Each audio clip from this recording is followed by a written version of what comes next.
টাকা চুক্তি করে ওয়াজ করা যায় কিনা? অনেক বক্তা মাহফিল করার আগে টাকা চুক্তিবদ্ধ করে। ওয়াজ মাহফিল করার পর হাদিয়া নামক টাকা দাবি করে। ওয়াজের বিনিময়ে টাকার চুক্তি করে না। আজকের থেকে ওয়াজের ময়দানে চুক্তি করে টাকা নেওয়া জায়েজ কিনা? মাহফিল কেন্দ্রিক আলোচনার হাদিয়ার ব্যাপারে একটু বলবেন, এটা জায়েজ কি না না জায়েজ? মাহফিলে বক্তা টাকা কন্টাক্ট করা জায়েজ কিনা জানতে চাই। কন্টাক্ট করে আলোচনা করা শরীয়তের দৃষ্টিতে কি? ওয়াজ করিয়ে টাকা চুক্তি করে নেওয়া যাবে কিনা এই বিষয়টা নিয়ে অন্তত 100 জন আমার ভিডিওর বক্সে কমেন্ট করিয়েছেন এবং জানতে চেয়েছেন যে এই বিষয় নিয়ে জানে যান। কাজেই আপনাদের কারণেই আজকে এই ভিডিওটা দিলাম যে ওয়াজ করে কন্টাক্ট করে টাকা নেওয়া যাবে কিনা এই বিষয় নিয়ে আজকে আমরা 8 জন ওলামায়ে কিরামের বিজ্ঞ ওলামায়ে কিরামের বক্তব্য শুনবো। এই 8 জনের মধ্যে 1 নম্বর শায়েখ আব্দুর রাজ্জাক বিন ইউসুফ, 2য় নম্বর মুজাফফর বিন মুহসিন, 3য় নম্বর শায়েখ ইমাম হোসাইন, 4th নম্বর মুফতি বজলুর রশিদ মিয়া, 5ম নম্বর শায়েখ আহমদুল্লাহ, 6ষ্ঠ নম্বর নুরুল ইসলাম অলিপুরি, তারপরে 7ম নম্বর ডক্টর এনায়েতুল্লাহ আব্বাসী, এরপরে 8ম নম্বর মিজানুর রহমান আজহারি। তো সুপ্রিয় দর্শক শ্রোতা, আমরা ইনাদের বক্তব্যগুলো শুনে আসি। মানুষ যে টাকা পয়সা দিচ্ছে, আমি তো টাকা পয়সা নিই, নেওয়ার ব্যাপারেও আমার কাছে একটা দলিল বুখারী মুসলিমের আছে। সেটা হলো এই যে উমারকে আল্লাহর নবী কিছু টাকা দিতে চাইলেন, তো উমার বললেন যে আমার চেয়ে যে দরিদ্র তাকে দেন। তখন আল্লাহর নবী বললেন, আপনি নেন তো, আপনার যদি প্রয়োজন না থাকে তাহলে আপনি কাউকে দান করে দিন, তা আমি যেটা দিচ্ছি সেটা আপনি নেন। তখন উমর রাদিয়াল্লাহু তাআলা আনহু নিলেন। এরই ভিত্তিতে জনগণ যেভাবে টাকা দিচ্ছে তা আমি নিয়ে আসছি। এইটার জব বিচারের মাঠে কত দূর হবে, টিকা যাবে কি না, তা আমার মাঝে মধ্যে সন্দেহ কাজ করে। যদিও দীর্ঘ 30 বছরে আমি কোনোদিন কারো কাছে পথ খরচ পাথেও চাইনি। যদি কেউ কোনোদিন প্রমাণ করতে পারে যে আব্দুর রাজ্জাক সাহেব আমার কাছে একদিন পথ খরচ পাথেও চেয়েছিল, তাহলে আমি বাকি জীবন আর কোনোদিন দাওয়াত দিব না। এটা আমি দীর্ঘদিন থেকেই বলে আসছি। তারপরেও আমার কাছে সময় ভারী লাগে, যার কারণে এখন জনগণ যা 2-4 পয়সা দেয় সব জামিয়া সালাফে খরচ করে দিই আল্লাহ ভরসা। আমি এর জব বিচারের মাঠে কিভাবে দিব তা আমি নিশ্চিত বুঝে উঠতে পারি না। অগ্রিম টাকা বায়না নিয়ে আবার চুক্তি করে টাকা নিয়ে দাওয়াতি কাজ করে মিথ্যা কাহিনী বলে, ইসব জুলেখার কাহিনী বলে বিচারের মাঠ কি হবে তা ভাবা জটিল। আব্দুল্লাহ ইবনে আমর রাদিয়াল্লাহু তাআলা আনহু বলেন, বাল্লিগু আন্নি ওয়ালা আয়া, পৃথিবীর মানুষ, আমার যদি একটা কথা তোমাদের জানা থাকে তাহলে অন্যকে বলে দাও। আমার যদি একটা কথা তোমাদের জানা থাকে তাহলে অন্যকে বলে দাও।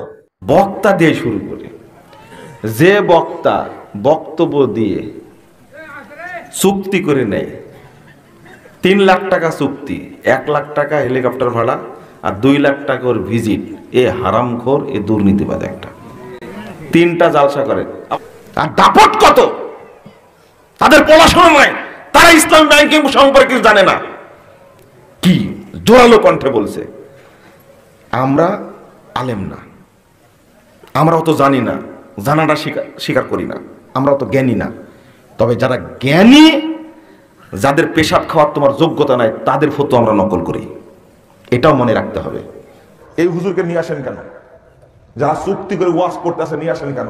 80,000 টাকা চুক্তি, 50,000 টাকা লেখার সময় দিবেন, মঞ্চে ওঠার আগে 30,000 টাকা দিবেন। এ হারামখোর, এ হারামখোর, এ দিন প্রচারক না, এ শয়তানের এজেন্ট। একটা এক বক্তার ঠিকানা শুনলাম প্রতি ওয়াজ কন্টাক্ট হলে 2 লাখ টাকা। আরে হারামখোর রে হারামখোর, মানে ও হারাম খেয়ে খেয়ে ঘাল বোটা করেছে।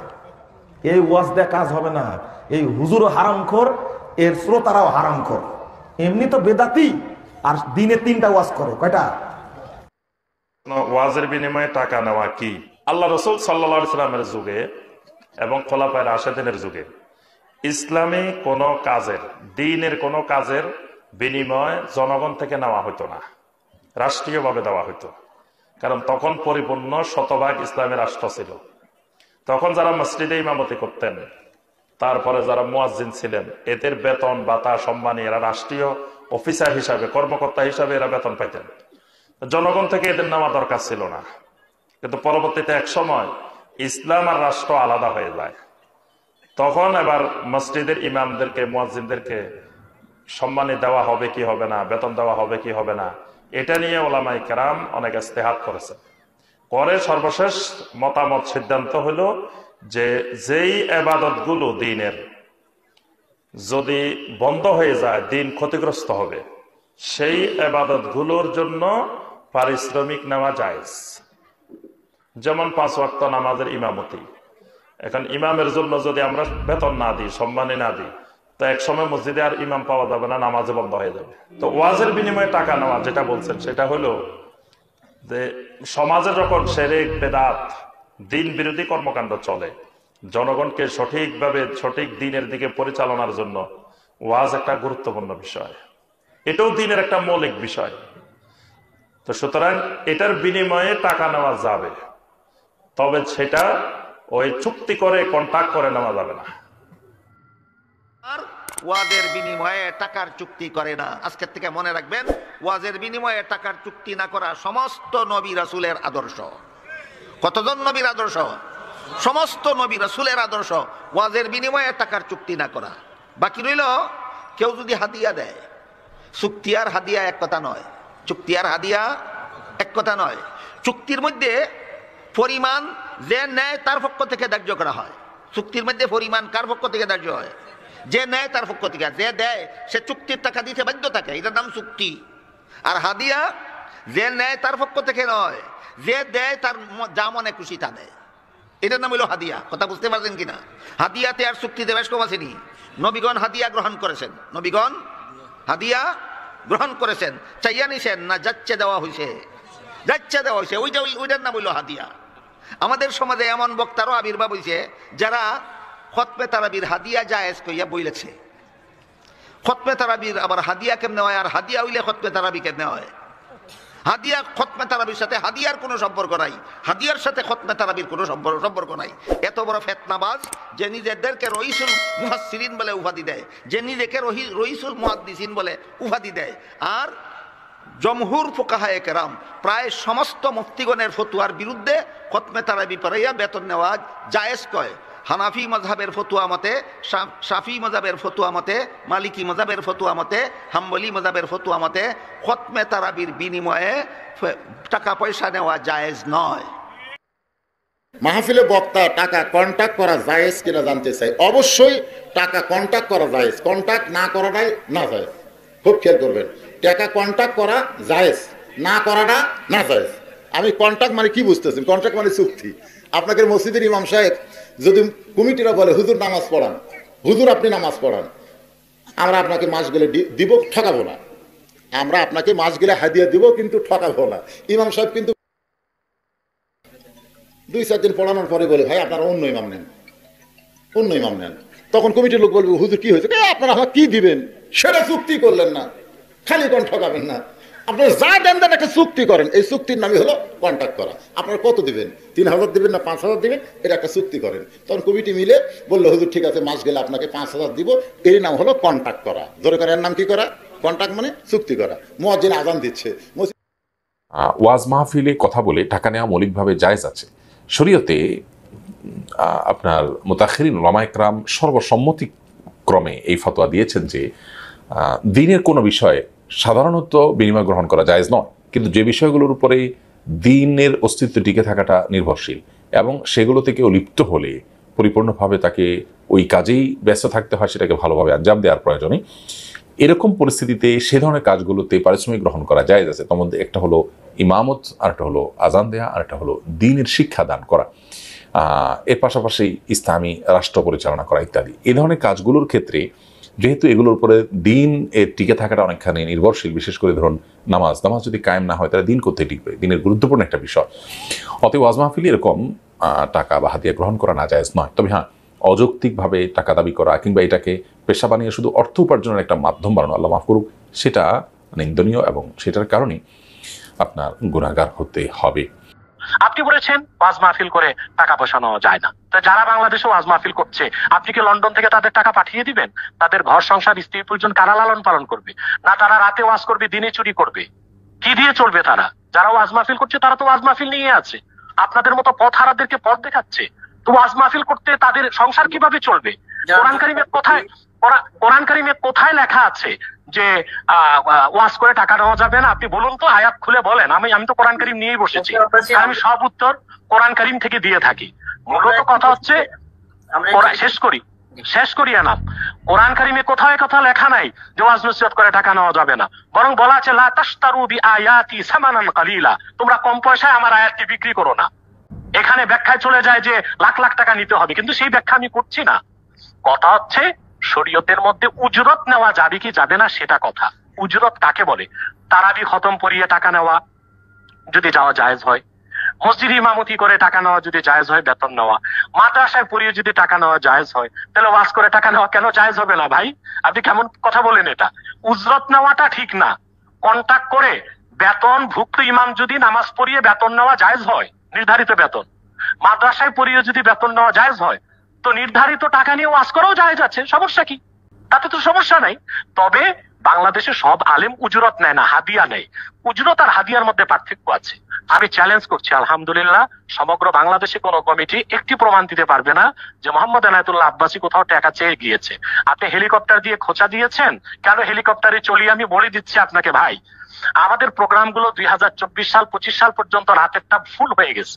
এখন কোন কমিটি এসে বললো আমাকে প্রোগ্রাম দেন, আমরা বলি রাতে হবে না, তখন তারা দিনে নেয়।